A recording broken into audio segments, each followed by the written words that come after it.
Congress party సక్రమంగా ఉంటే communist సిద్ధాంతం ఎందుకు ఇంకా? కమ్యూనిస్టులు పుట్టింది బీజేపీ అప్పటికి లేదు కదా! జనతా పార్టీ కూడా అప్పటికి లేదు కదా! కమ్యూనిస్టులు పుట్టినటువంటి సందర్భంలో కాంగ్రెస్‌కి వ్యతిరేకంగానే కదా కమ్యూనిస్టులు పుట్టింది. చైనా, రష్యా సిద్ధాంతాలతో కాంగ్రెస్ సిద్ధాంతాన్ని వ్యతిరేకించడానికి కదా ఈళ్ళు పుట్టుకొచ్చింది. ఇవాళ ఆ కమ్యూనిస్టులు రాహుల్ గాంధీకి అనుకూలులు. అనేక మంది ఇప్పుడు సోషల్ మీడియాలో పుట్టుకొచ్చిన ఇన్‌ఫ్లుయెన్సర్స్ కమ్యూనిస్టులు, నాయకులు, కార్యకర్తల కొడుకులే. వరవర్రావు గారికి సంబంధించిన కుటుంబ సభ్యులే ముగ్గురున్నారు. ఇప్పుడు సోషల్ మీడియా ప్లాట్‌ఫార్మ్‌లు నడుపుతున్నోళ్ళు. అట్లాగంటే తీవ్రవాద భావజాలిక కమ్యూనిస్టు బిడ్డలు, అట్లాగే కమ్యూనిస్టు సంఘాలోళ్ళందరూ రాహుల్ గాంధీని హీరోగా చూస్తున్నారు.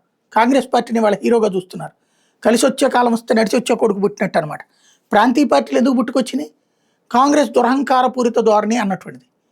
మరి అదే ప్రాంతీయ పార్టీలు ఇప్పుడు సమాజ్వాదీ పార్టీ కాంగ్రెస్‌కి వ్యతిరేకంగా పుట్టిందే కదా! తేజస్వి యాదవ్ పార్టీ ఏది ఆర్జేడీ వాళ్ళకి వ్యతిరేకంగా పుట్టిందే కదా! తృణమూల్ కాంగ్రెస్ పార్టీలోంచి చీలిందే కదా! ఎన్‌సీపీ కాంగ్రెస్‌లోంచి చీలిందే కదా! శివసేన కాంగ్రెస్‌కి వ్యతిరేకంగా పుట్టిందే కదా! ఇట్లాంటి వాళ్ళందరికీ ఇప్పుడు రాహుల్ హీరో. ఎందుకంటే మోడీ అనే ఒక పెద్ద కొండను చూసినప్పుడు, ఆ మోడీని తట్టుకోలేకపోయినప్పుడు వీళ్ళందరికి కనబడుతున్నటువంటి హీరో.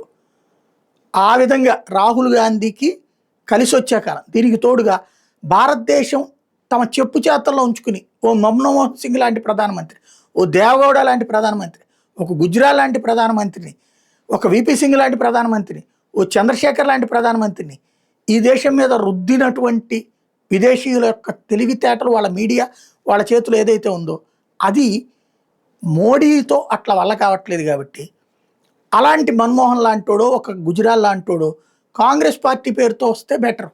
ఆ విధంగా కూడా రాహుల్ గాంధీలోని తెలివి తక్కువతనం కూడా సోరోస్ లాంటి వాళ్ళకి, విదేశీ సంస్థలకు ఉపయోగం. ఆ విధంగా రాహుల్‌కి రాబోయే రోజుల్లో మరింత ప్రచారం పెరగబోతుంది.